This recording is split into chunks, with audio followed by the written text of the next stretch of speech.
समर्थ स्वामी महाराज तुमच्या मनातल्या सगळ्या इच्छा पूर्ण करो हीच मी स्वामीचरणी प्रार्थना करते। आज मी तुम्हाला ह्या व्हिडिओमध्ये सांगणार आहे विश्वकर्मा भगवानांबद्दल। विश्वकर्मा भगवानांची आराधना केल्याने आपल्याला काय प्राप्त होतं त्याच्याबद्दलच माहिती सांगणार आहे, त्यामुळे व्हिडिओ लास्टपर्यंत बघायचा आहे। बघा, विश्वकर्मा भगवानांची आराधना का केली जाते? स्वतःचं घर व्हावं, स्वतःची वास्तू व्हावी, जुनी वास्तू असेल ती विकून दुसरी वास्तू घ्यावी, किंवा घरामध्ये प्रगती होत नसेल, घरामध्ये भरपूर प्रमाणात वास्तू दोष असेल, किंवा तुम्हाला धंद्यामध्ये व्यवसायामध्ये खूप प्रॉब्लेम येत असेल, तुमची प्रगती होत नसेल, तर नक्कीच विश्वकर्मा भगवानाची आराधना करा आणि चालीसाचं पठण करा।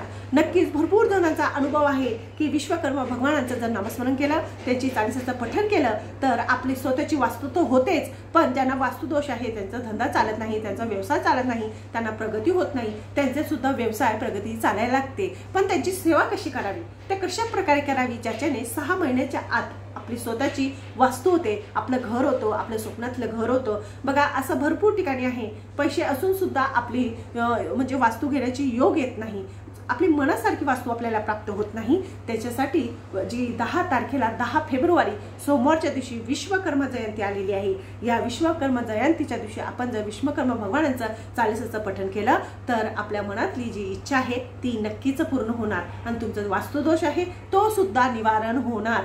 तर ही भरपूर जणांचा अनुभव आहे, तुम्हाला पण याचा अनुभव खूप चांगल्या प्रकारे येऊ शकतो। तर आज मी तुम्हाला सांगणार ती सेवा कशी करायची आहे।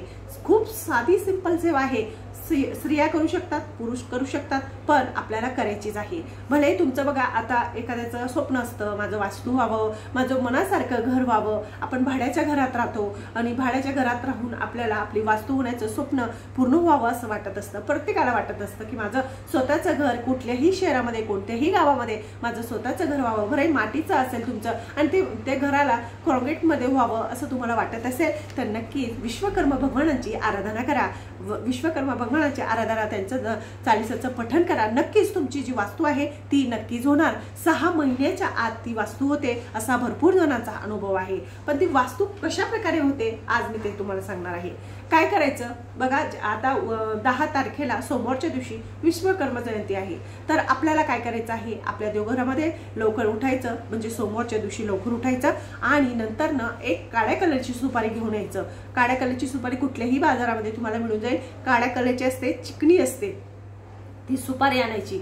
आपल्या देवघरामध्ये थोडेसे तांदूळ एका डिशमध्ये घ्यायचे आणि तांदूळ घेतल्यानंतर तुम्ही संध्याकाळी सकाळी ही पूजा कधीही करू शकता आणि विश्वकर्मा म्हणून ती काळ्या कलरची सुपारी त्याच्यावर मांडायची, म्हणजे तांदळांवर ठेवायची आणि त्या विश्वकर्मा म्हणून त्यांची अक्षदा, फूल म्हणजे हळद, कुंकू, अक्षदा, अष्टगंध किंवा चंदन लावून त्यांची पूजा करायची, तुपाचा दिवा लावायचा आणि विश्वकर्मा भगवानांना आराधना करायची।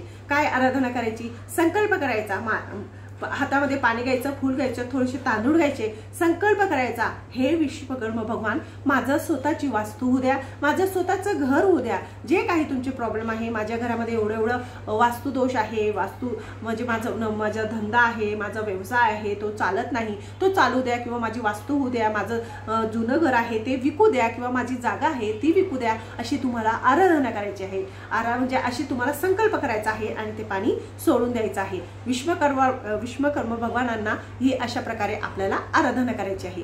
आराधना झाल्यानंतर आपल्या त्या सुपारीची रोज जोपर्यंत तुमचं घर होत नाही तोपर्यंत त्या सुपारीची अशाच प्रकारे आपल्याला पूजा करायची आहे आणि 2 टाइम किंवा 3 टाइम तुम्हाला शक्य असेल तर 2 टाइम विश्वकर्मा चालीसा येते बघा, ते पठण करायचं आहे। आता तुम्ही म्हणणार विश्वकर्मा चालीसा कुठं मिळणार? बघा, पुस्तक मिळत असेल तर ठीक आहे, नाही मिळालं तर गुगलवर जायचं, PDF काढायची, विश्वकर्मा चालीसा म्हणून ती PDF तुम्हाला गुगलवर मिळून जाईल, ती त्याचा फोटो काढून घ्यायचा किंवा लिहून घ्यायचं, सकाळ संध्याकाळ आपल्याला देवाजवळ बसून त्याचं पठण करायचं आहे। विश्वकर्मा भगवानाचं पठण करा, नक्की 6 महिन्याच्या आत तुमची वास्तू झाल्याशिवाय राहणार नाही, वास्तू होणारच, कारण की विश्वकर्मा भगवान हे शिल्पकार आहे, जगाची सृष्टीचं निर्माण करणारे। हे जे द्वारका आहे, सोन्याची लंका आहे, जे राक्षसांची घरं आहे ते विश्वकर्मा भगवानांनीच तयार केलेले आहे। आता तुम्ही म्हणणार हे विश्वकर्मा भगवान कोण आहे? ते तुम्हाला सांगते की विश्वकर्मा भगवान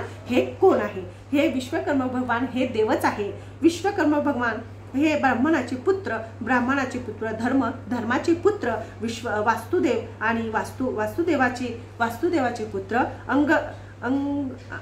अंगऋषी यांचे पुत्र विश्वकर्मा असं त्यांचा उल्लेख आहे, असं त्यांचं म्हणजे त्यांचं माहिती आहे की विश्वकर्मा भगवान हे अंगरक्षक यांचे पुत्र आहे।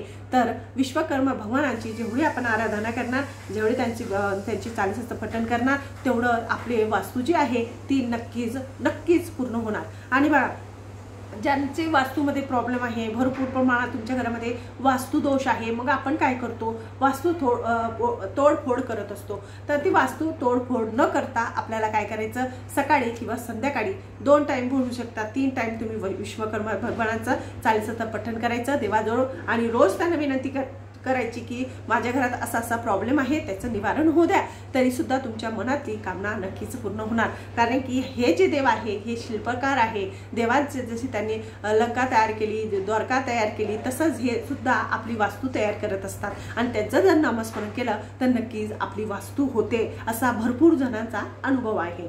बघा, तुमच्या घरामध्ये जर विश्वकर्मा भगवानांचं त्या दिवशी, आता उद्याच्या दिवशी म्हणजे सोमवारच्या दिवशी विश्वकर्मा भगवानांची तुम्हाला अशा प्रकारे सुपारीचं मानन करायचं आहे, त्याची पूजा करायची आहे, अर्चना करायची आहे। तुमचं जर वास्तुदोष असेल त्याच्यासाठी सुद्धा पूजा करायची आहे, 2 टाइम म्हणू शकतात, किंवा तुम्ही 1 टाइम सुद्धा विश्वकर्मा भगवानांचं नामस्मरण करू शकतात। तर अशा प्रकारे केलं तर आपली स्वतःची वास्तू नक्कीच होते। खूप जणांचा अनुभव आहे, 100% ही गॅरंटीच आहे की विश्वकर्मा भगवानांचं जर आपण जेवढी आराधना करणार तेवढी आपली मनातली कामना जी आहे ती नक्कीच पूर्ण होते, असा भरपूर जणांचा दावा आहे। आणि बघा, विश्वकर्मा भगवान जे आहे ते जे देव आहे, देवांचे अलंकार, देवांचे तलवारी, देवांचे जे आभूषण आहे ते संपूर्ण विश्वकर्मा भगवानांनी सृष्टी रचलेले आहे आणि त्यांनीच ते निर्माण केलेलं आहे। त्याच्यामुळे जर तुमची मनातली इच्छा पूर्ण व्हावी, तुमचे वास्तुदोष खतम व्हावा, तुमचा धंदा चांगला चालावा, व्यवसाय चांगला चालावा, त्याच्यासाठी आपल्याला विश्वकर्मा भगवानांची ही आराधना करायचीच आहे। आणि करून बघा, अनुभव घेऊन बघा, नक्कीच तुमची वास्तू होणार। माझं चॅनल आवडत असेल लाईक करा, सबस्क्राईब करा, इतरांना सुद्धा पाठवा। श्री स्वामी समर्थ।